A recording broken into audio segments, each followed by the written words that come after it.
Hello दोस्तों, आपका अपना यूट्यूब चैनल एडुकेयर पॉइंट में एक बार फिर से स्वागत है।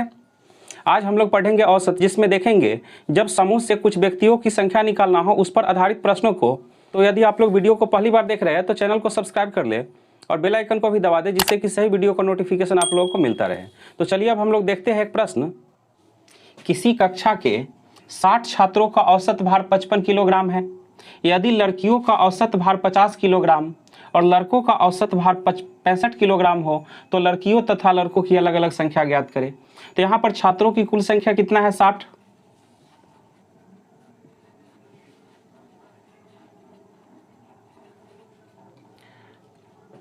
तो 60 छात्रों का औसत भार है कितना? 55 किलोग्राम। लड़कियों का औसत भार है 50 किलोग्राम और लड़कों का औसत भार है 65 किलोग्राम। तो सबसे पहले हम यहां से निकाल लेंगे लड़की तथा लड़कों की संख्या का अनुपात।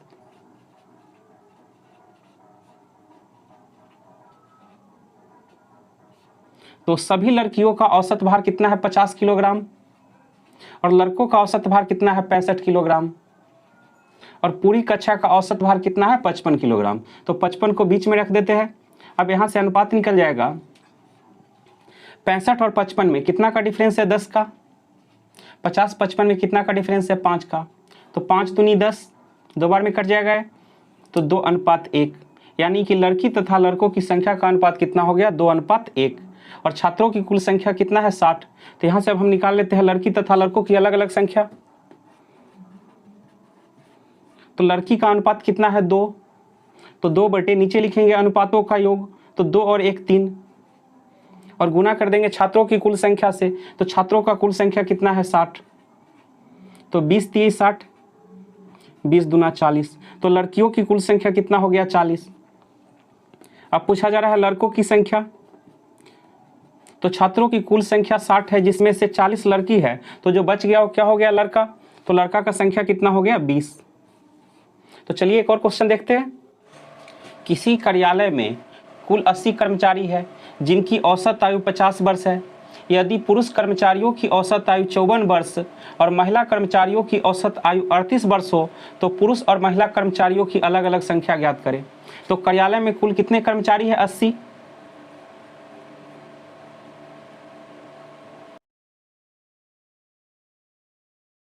तो सबसे पहले यहां से हम निकाल लेते हैं पुरुष और महिला कर्मचारियों का अनुपात।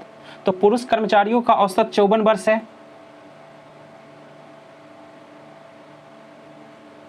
और महिला कर्मचारियों का औसत कितना है? 38 वर्ष।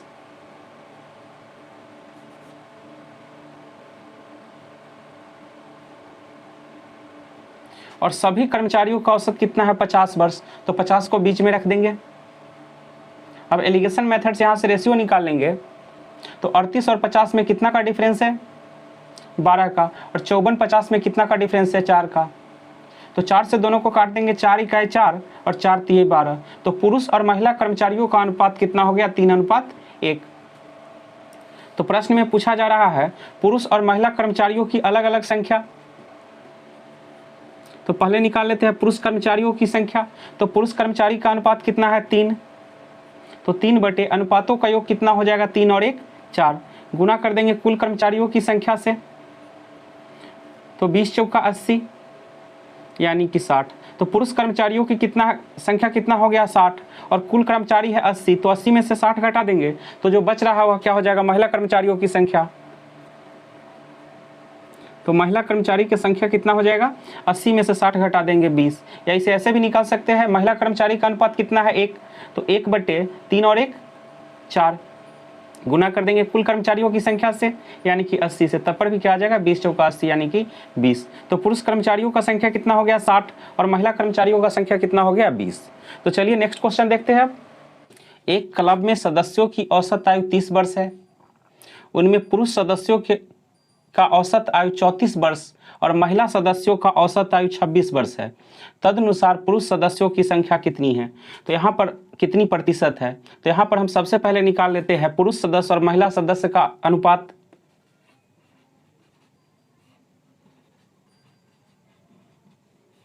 तो पुरुष सदस्यों का औसत आयु कितना है? 34 वर्ष और महिला सदस्यों का औसत आयु कितना है? 26 वर्ष। और क्लब के सभी सदस्यों का औसत आयु कितना है? 30 वर्ष। तो 30 को बीच में रख देते हैं। अब यहाँ से रेशियो निकाल लेते हैं। 26 और 30 में कितना का डिफरेंस है? 4 का। फिर 34 और 30 में कितना का डिफरेंस है? 4 का। अब 4 से दोनों को काट देंगे, 1 और 1। तो पुरुष और महिला सदस्यों का अनुपात कितना है? 1:1। तो यहाँ पर पूछा जा रहा है पुरुष सदस्यों की संख्या कितनी प्रतिशत है? तो पुरुष सदस्यों का अनुपात कितना है? 1।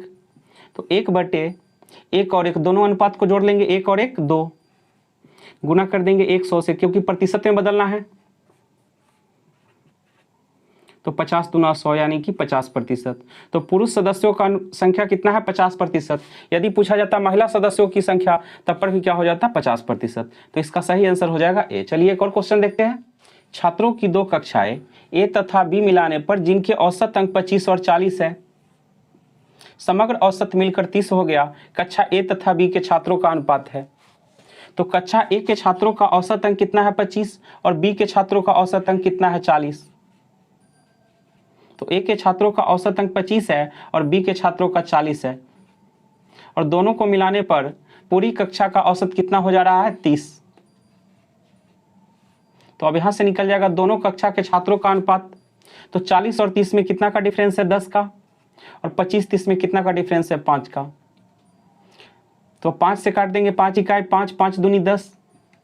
तो ए तथा बी के कक्षा ए तथा बी के छात्रों की संख्या का अनुपात कितना हो गया? 2:1। चलिए एक और क्वेश्चन देखते हैं। किसी कारखाने में सभी श्रमिकों का औसत वेतन 8,000 रुपये तथा 7 तकनीशियनों का औसत वेतन 12,000 रुपये है, और शेष का औसत वेतन कितना है? 6,000 रुपये। तो कारखाने में कुल कितने श्रमिक हैं? तो 7 तकनीशियन का औसत वेतन कितना है? 12,000।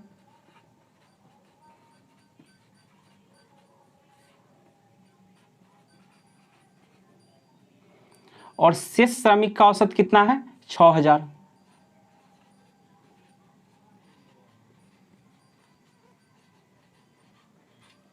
तो किसी कारखाने में सभी श्रमिकों का औसत वेतन 8,000 रुपये है, 7 तकनीशियनों का औसत वेतन 12,000 रुपये है, और शेष का औसत वेतन कितना है? 6,000 रुपये। तो यहाँ पर सभी श्रमिकों का औसत वेतन 8,000 है, तो सभी श्रमिकों के औसत वेतन को हम बीच में रख देते हैं।